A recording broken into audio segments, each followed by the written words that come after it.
Most people are trained to trade their time for a paycheck, locking themselves into a lifelong cycle of working for money. Building actual wealth requires breaking that cycle. Instead of working for a wage, you acquire cash-flowing assets that work for you. Forget traditional accounting definitions. An asset is simply something that puts money into your pocket. A liability is something that takes money out.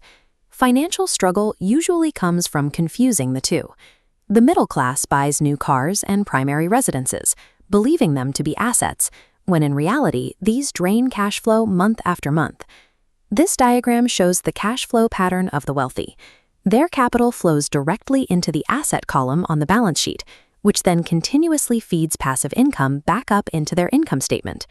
If you cannot distinguish between a cash-producing asset and a cash-draining liability, long-term financial security is mathematically impossible. Your day job builds your employer's wealth, not yours. Your actual business revolves entirely around your personal asset column. Once an asset generates excess cash, you reinvest that money to buy more assets.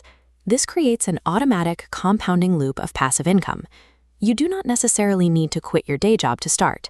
Keep your personal expenses low and relentlessly redirect your extra capital into building that asset base.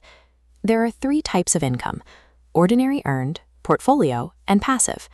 Ordinary earned income, your standard salary, is the hardest to build wealth with due to high tax rates and active time requirements.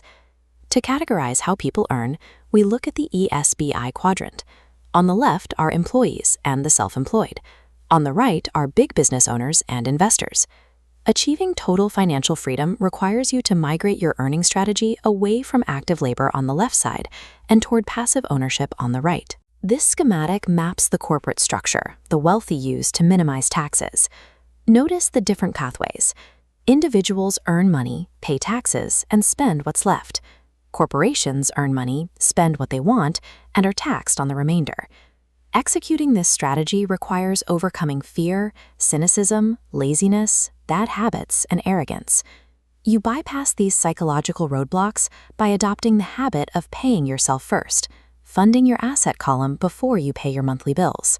When you come up short, the intense pressure of looming creditors forces your financial genius to finally kick in.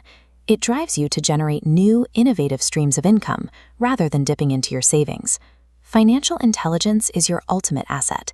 Every single dollar that passes through your hands represents a definitive choice about your future. Spend it on liabilities, and you choose a middle-class life. Invest it in cash-flowing assets, and you actively choose lasting wealth and freedom.